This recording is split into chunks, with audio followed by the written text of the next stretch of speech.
Hello, everyone, and welcome to another episode of Conversations, where we explore the voices and stories of the Riverside City College community. I'm your host, Dr. Don Agenais. This season, I'm excited to expand our conversations to include some of our incredible students here at RCC. Today, we have with us one of my favorite students and a good friend. His name is Derek. Derek has majored in cybersecurity. I want to ask you about your military background, a little bit about your life, and just overall get to know you.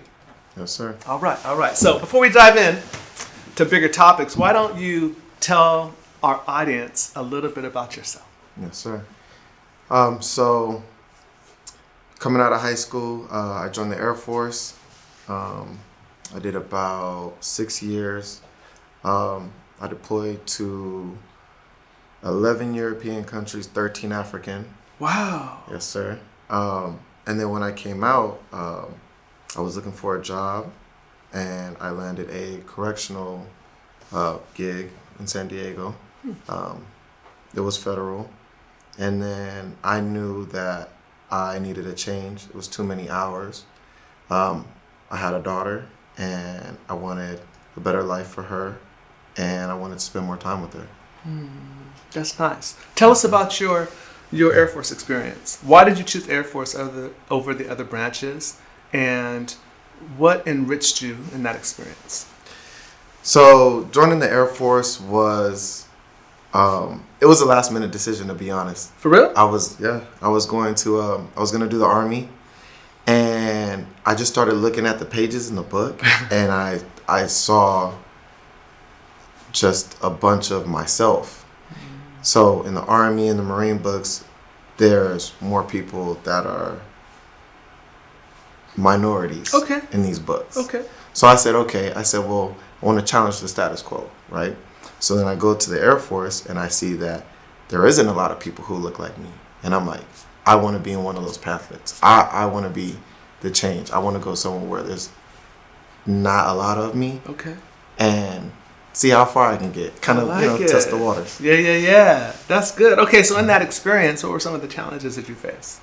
Some of the challenges were people who didn't look like me. There wasn't a lot of people who looked like me. And one of the main causes was a lot of people were saying they couldn't pass the ASVAB. Like, we weren't educated enough to kind of get into those. Wow. Derek, just for our students who may not know, what is the ASVAB? The ASVAB is a test that you take. It varies in math, English, science, electrical work, and things like that. And that's placement for when you get into the military. Okay, so I want to make sure I hear you clearly. It's a test you take based on your score, determines what you do. Yes, sir. Wow. Yes, sir. So a lot of us don't get placement because a lot of minorities aren't really into STEM fields, right? So you're science, technology, engineering, mathematics. Gotcha. Wow. Do you get a second chance at that test or only one? No, you get a couple chances, but if you haven't been proficient in it in high school, then it's harder when you get older to kind of retake it. Wow. Okay, so you took that test. Were you happy with where you ended up as a career in the Air Force? Yeah, to be honest, it was really all God's plan. So when I took the test, I didn't make it the first couple times. You need a 50 for the Air Force, and I was getting like 47. And then I finally made it. Got in, but my dream was to always be a cop, so I fit the bill to be a cop. And luckily, I was supposed to leave July of 2012. Okay. Somebody had messed up in Arizona and got a DUI, and so they were like, "Do you want to leave in April?" I had only passed the test probably a month before. Oh wow! So, I'm 18. I'm excited. I'm like, I got to get out the house. I got to make my own money, live my own life. And I just went. And a part of me feels like I jumped the gun. Why? I feel like at 18 you don't really take in the gravity of what you're doing. You know, you are about to give your life to a country who sometimes doesn't give it back to you. Okay. And I don't want to say all the time, because what you're fighting for is just more than the country. You're fighting for your family. You're fighting for your friends. You're fighting for, you know, the future that you want your children to have. So it's more than that. But you go in there thinking, oh, okay, this is gonna be fun. I'm gonna get my independence. I'm gonna party, and so. But it does change you. I think it does help you grow as a person. I've heard that a lot. People go in, they're young, inexperienced. They come out, they're grown, have a whole different perspective about life. Yes, sir. Wow, that's pretty deep. Okay, so what motivated? Oh, wait. Where did you grow up at? Oh, so originally I was born Riverside, but no. Yep. Where were you born in Riverside? Right off Magnolia at the Kaiser. Yeah. Yep. Wow. Yep. So I was born there, and then but most of my time was in San Bernardino, right there on the west side, right off Medical Center. I went to St. Anthony's, which is a Catholic school. Yeah.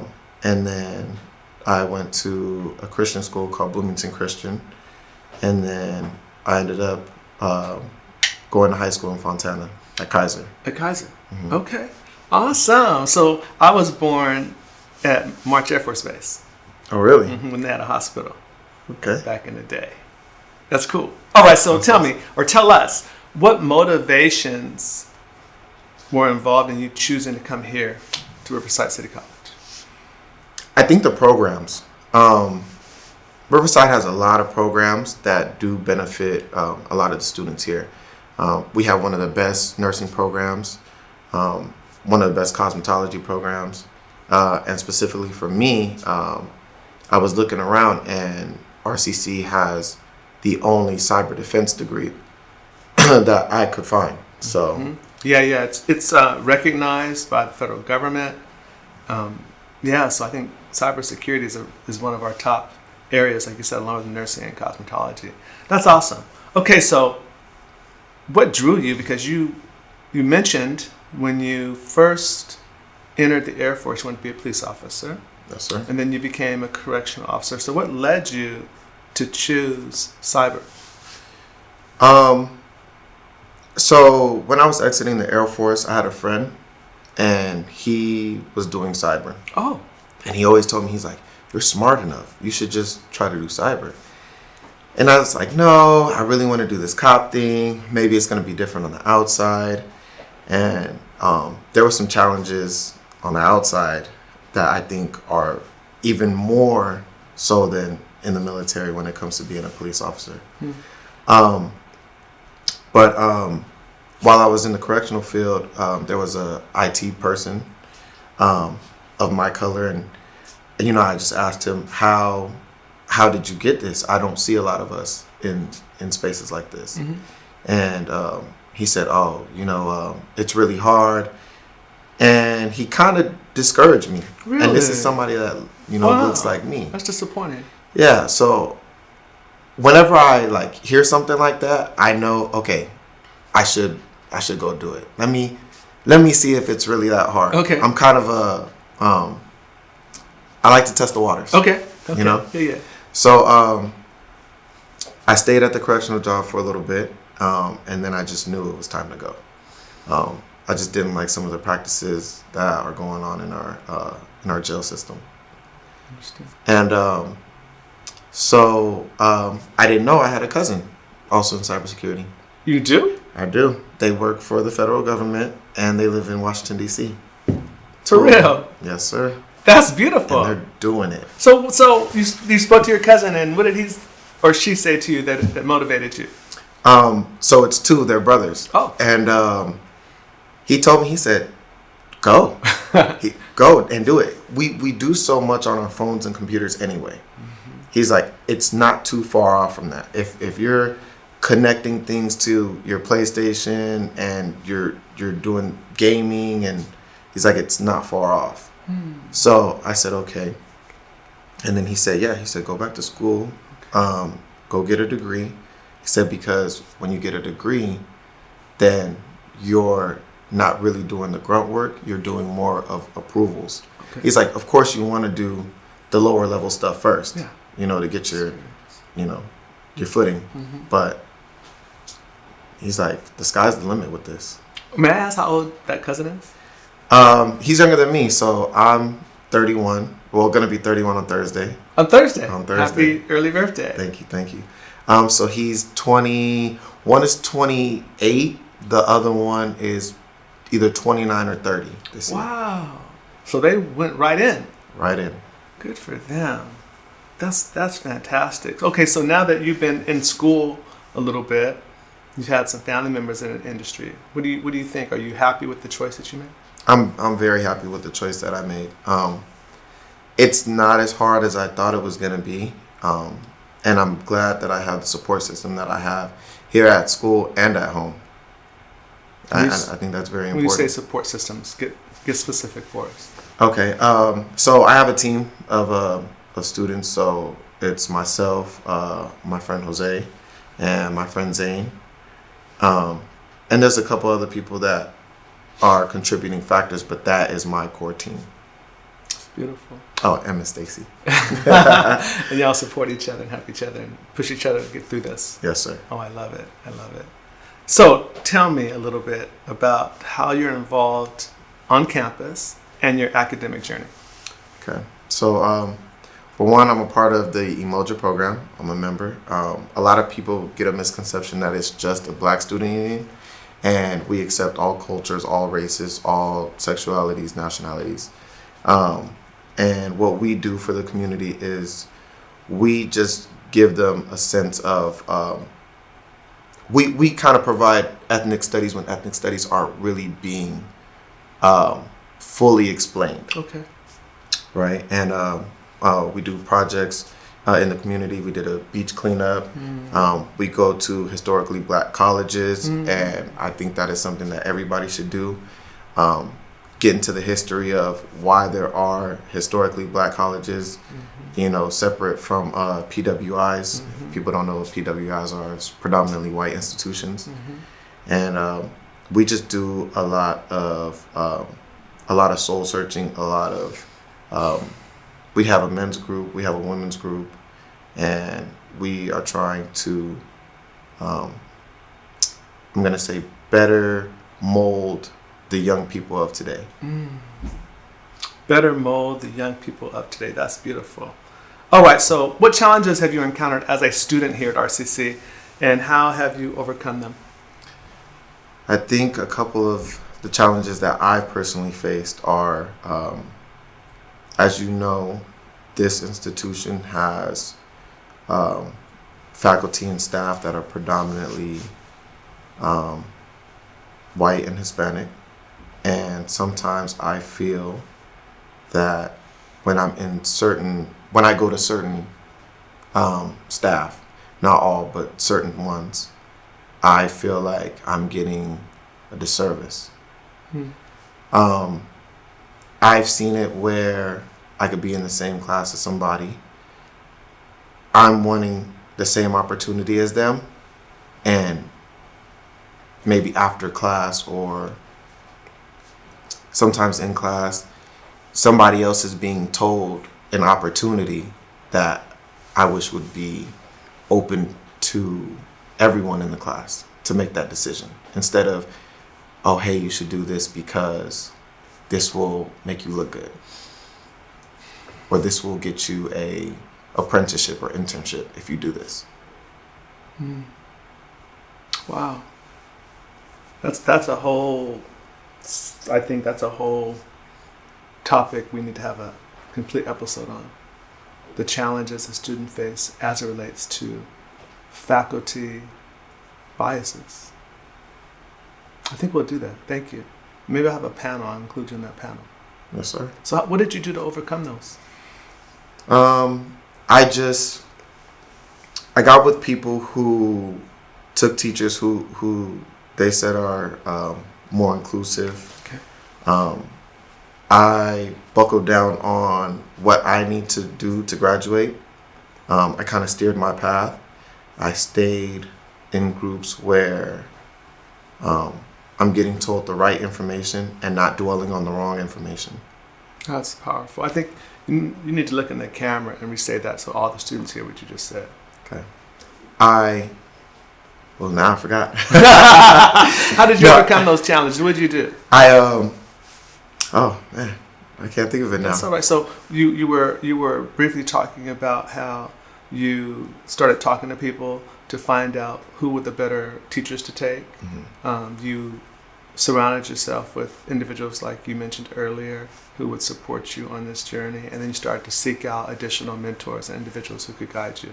Yes. If I heard that correctly. Yeah, that's exactly it. All right. I love it. That's a good job. I hope you heard that. That's really good. We need him to say that. Okay. Okay. So would you look in the camera and say what that? did I say? So you need to say, so I asked you the question, how did you come over some of those challenges that you face with these biases that you experience with faculty? And you said, I began to reach out to others to find out the teachers that were better.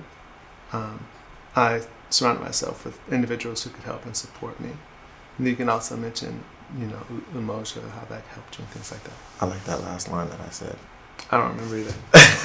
I think that last line was, I stayed in the positive and I neglected the negative. I stayed in the positive and I neglected the negative. Yes, sir. That can be hard. Very. As a faculty, I experienced some of what you're talking about as well. And what's sad is most of the individuals who I experience those biases from they don't realize that they have them. So I have to bring it to their attention in a way that doesn't drive them away. That's the challenge. Yeah. And as a student, I'm not sure if you're able to do that. I don't know if you could go up to a faculty and say, listen, this is what I'm feeling from you. Is that true? So that's why I think at times you as a student need to come to individuals like myself and let us try to help you if we can. No. That's challenging. I hate that you have to go through that because that's a serious challenge. So how do you balance academics and extracurricular activities? I think I just have a certain drive. Okay. I find pockets and windows in the extracurricular activities that I'm doing to do homework. Oh. So I went to an 8 to Men conference last semester. It's coming up this semester at Emoja for you guys who would like to attend. Make sure you go to the Emoja room. And pretty much it's about just building up our men and teaching them how to just be better men in society. And on my off times, I would knock out like 1 or 2 assignments While there. So I always try to make some time to at least do 1 or 2 assignments. And if you do that in between your extracurricular activities, you're going to find out that you're not really missing out on the extracurricular activity, and you're still in the window of being good on your homework assignments. That's good advice. That's real good advice.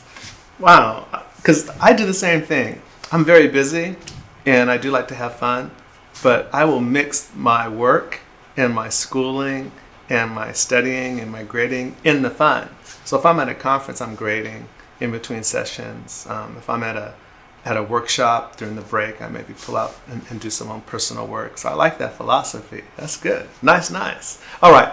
I'm always fascinated by the stories our students share because they often reflect the broader experiences at RCC.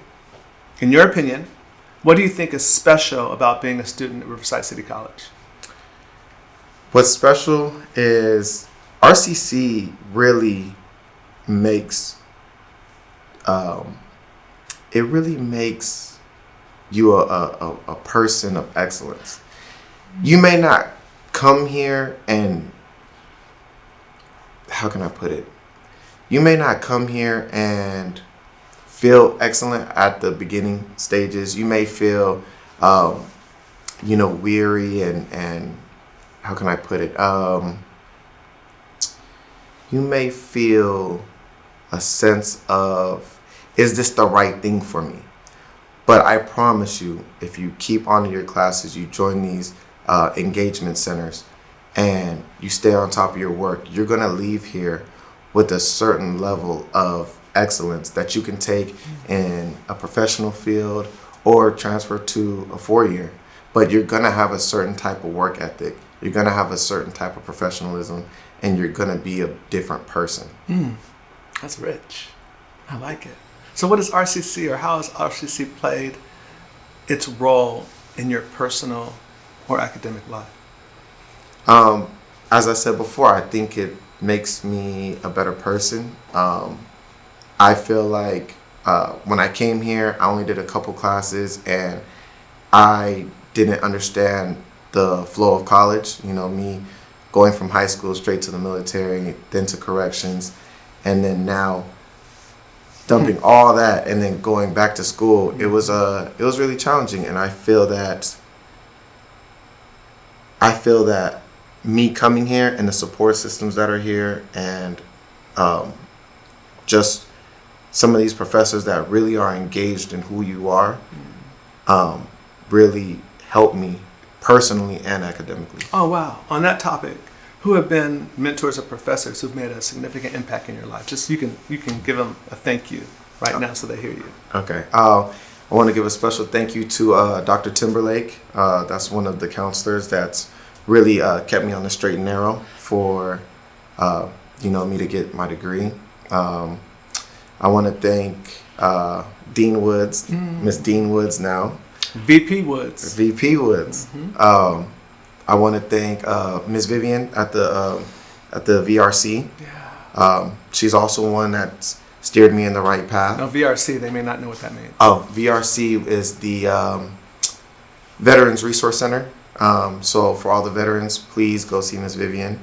And I want to thank everybody that's in there. They've definitely been a big help. I want to thank Professor Rose Wright. I definitely want to thank her. I took a online class, online comm class, and the first day that I came back on this semester, she recognized exactly who I was and made sure that she knew that made sure that I knew that she knew exactly who I was. So I appreciate her for that. Wow. She seen me outside of a classroom space and recognized me, and I feel like that motivates me to do as much as I can for her. That's beautiful. Her name is Rose Wright. Professor Lucretia Rose Wright. Oh, yeah. I didn't know that was her middle name. Thank you for sharing that. That's awesome. Nice shout out. Beautiful. All right. Wait, and also you. Yes, sir. No, you've motivated me beyond measure, and I just want to give you your flowers here in front of everybody, because you really are a light at RCC. A lot of people that I've talked to, whenever I mention your name, always have awesome and amazing things to say. This is from faculty, staff, students, and even outside. Thank you. So I appreciate that. yes, sir. Thank you. Thank you very much. Wow. All right. Looking forward. When do you plan to leave RCC? Where do you plan to transfer to? I'm gonna go be a coyote. Cal State San Bernardino. I will be going there next semester, and it's bittersweet.